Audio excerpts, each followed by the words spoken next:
Buenas tardes. Voy a tratar el tema de arbitraje comercial internacional. Comienzo diciendo que en el caso de México el arbitraje está regido por el Código de Comercio. Ahora, el arbitraje tiene una figura llamada ad hoc, que en el sentido que se aplica en esta materia es en la formación y lo relativo a el tribunal de arbitraje y al procedimiento. Ahora, en cuanto a las instituciones, tenemos internacionales y nacionales. En el caso de las internacionales, tenemos la Corte Internacional de Arbitraje. En el caso de las mexicanas, tenemos el Centro de Arbitraje de México. Para esta exposición, para este tratar del tema, voy a utilizar un ejemplo de una vinatería. Ellos son Daniel y Carolina.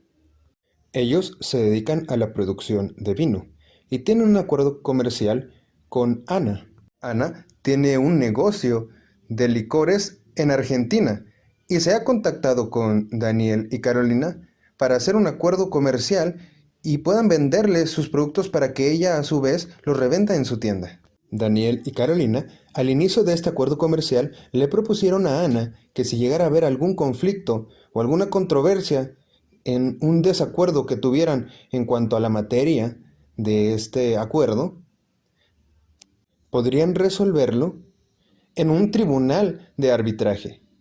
A Ana le pareció muy buena idea y así lo plasmaron en un documento para tenerlo como un acuerdo entre las partes. El vino de Carolina y Daniel es muy bueno y se ha vendido muy bien, pero se ha suscitado una controversia y esta es sobre las cantidades y los precios. Ana ha hecho varios pedidos del delicioso vino de Daniel y Carolina, pero ha notado que últimamente los precios han subido. Daniel y Carolina le han dicho que por cuestiones ajenas a ellos, por el comercio internacional, han tenido que subir los precios. Daniel ha intentado explicarle a Ana que por el hecho de que la vinatería se encuentra en México, los gastos de envío suelen ser un poco caros. Ana le ha dicho que comprende la situación, pero que además, en más de una ocasión, las cantidades de los pedidos han llegado mal y se ha visto en problemas. Así que se ha creado una controversia, y como ya lo han acordado, lo van a resolver en un tribunal de arbitraje. Ahora pasaré a explicar el procedimiento. En el inicio del procedimiento se tiene que ver si las partes han acordado o han decidido que se resolverá esta controversia bajo sus propios términos. Si no es así, pues se irá directamente a un laudo, pero ese no es el caso. En este ejemplo, previamente han acordado que las situaciones de controversia se van a resolver ante un tribunal de arbitraje. Es decir, ahora comenzaremos con una etapa postulatoria en la que Ana tendrá que presentar una demanda en contra de Daniel y Carolina y ellos, a su vez, tendrán que dar una contestación. El siguiente paso será crear las reglas, es decir, cómo es que se va a llevar a cabo y bajo qué términos se llevará a cabo este procedimiento. El siguiente paso será la constitución del tribunal de arbitraje, es decir, la designación de los árbitros. Este tribunal es autónomo y resuelve las cuestiones del litigio, es decir, las cuestiones de fondo. En este sentido, las partes pueden decidir algunos aspectos que son relativos a este tribunal, como por ejemplo la sede, el número de árbitros, el idioma en que deberán presentarse los documentos y el idioma en que deberán desahogarse estos documentos, así como también los plazos de resolución de esta controversia en el tribunal de arbitraje. Ahora hay dos opciones. Las partes pueden designar o no a los árbitros. Si las partes lo designan, vamos al siguiente paso. Si no lo designan, será un juez quien designe a los árbitros. Ahora, lo que a continuación se tiene que hacer es una declaración de independencia y de neutralidad por parte del árbitro. ¿Y por qué se tiene que hacer así? Bueno, los árbitros no necesariamente tienen que ser profesionales del derecho, pero sí deben tener ciertas características, como por ejemplo, tener facultades para actuar, así como habilidad, conocimientos en el campo y también debe tener independencia, no debe depender de ninguna de las dos partes. También debe ser neutral, no debe tener tendencias a favorecer a alguna de las partes del litigio. En este caso, no debe ser ni conocido, ni amigo, dependiente, ni trabajador, ni socio de Ana o de Daniel y Carolina. Además, que debe tener entrenamiento en arbitraje. Para el caso del ejemplo que he mencionado y manejo durante esta exposición, el árbitro designado podría ser una persona que se dedica al ámbito de los vinos, alguien que conoce el mercado, que conoce sobre producción y que conoce sobre toda esta materia, sobre todo lo que envuelve a este tipo de negocios. Una vez presentada esta declaración de independencia y de neutralidad, proseguimos a la ratificación, es decir, la aceptación de este árbitro designado para hacerlo durante este litigio. Luego, se hará una confirmación por medio de una acta de emisión. El siguiente paso será el ofrecimiento de las pruebas, tanto documentales, testimoniales, entre las otras que ya conocemos. Después, una vez que ya se ha confirmado que se ha terminado con el desahogo de las pruebas, se va a proseguir a la conclusión. Para esta parte, las partes acordarán o el árbitro decidirá si se hacen alegatos de conclusión. Se hagan o no, llegaremos al que es el último paso de este procedimiento, el laudo.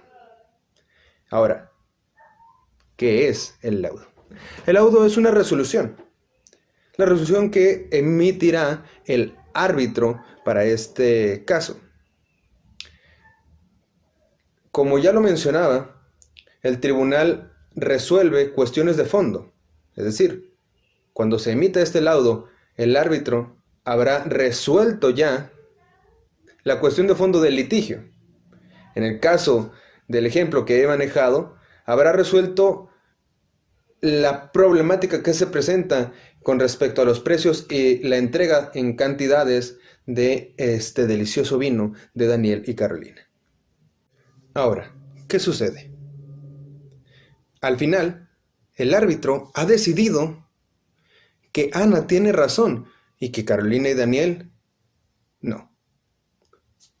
Efectivamente, Ana ha demostrado que las cantidades entregadas no han sido las que ella ha pedido, sino que han sido menores, pero el cobro ha sido como si se hubiesen entregado las cantidades completas. Y no solo eso, sino que además los precios han estado inflados, por lo que en este litigio Daniel y Carolina han perdido. ¿Qué sucede ahora? Como no estarán conformes Daniel y Carolina, ¿qué pueden hacer en contra de este laudo? Pues bien, una vez emitido el laudo, se puede precisar cosas, es decir, pedir que se aclaren o se completen algunos datos que no se hayan hecho de la manera correcta o no estén completos.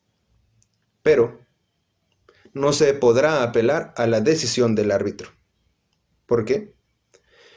Porque previamente las partes, es decir, Carolina y Daniel y Ana, han acordado que la decisión tomada por el árbitro será la resolución para el litigio, es decir, será la forma en que se resolverá la controversia y deberá ser aceptada por las partes.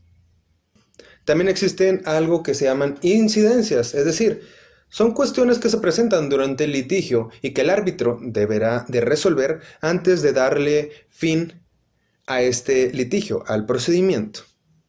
Estas cuestiones pueden ser de competencia, de la cantidad de honorarios que recibirá él o los árbitros sustitutos, por si es que uno de los árbitros o el árbitro que esté llevando el litigio no pueda continuar con este mismo, así como la acumulación de procesos. Y repito, estas cuestiones deberán ser resueltas antes de emitir el laudo, antes de terminar con este procedimiento. Ahora, lo siguiente es el procedimiento exequatur y la homologación. Por medio de este procedimiento, se homologa, es decir, se equipara al laudo con una sentencia y para los efectos de la ley y de su autoridad, tiene la misma eficiencia de una sentencia. El laudo se puede ver afectado de nulidad bajo las siguientes circunstancias.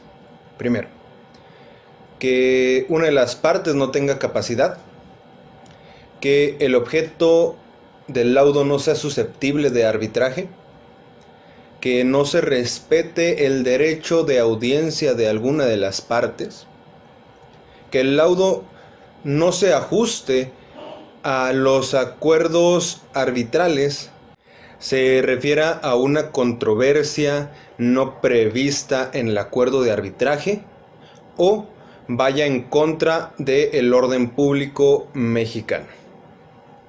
Y bueno, así doy por terminado el tema de arbitraje comercial internacional.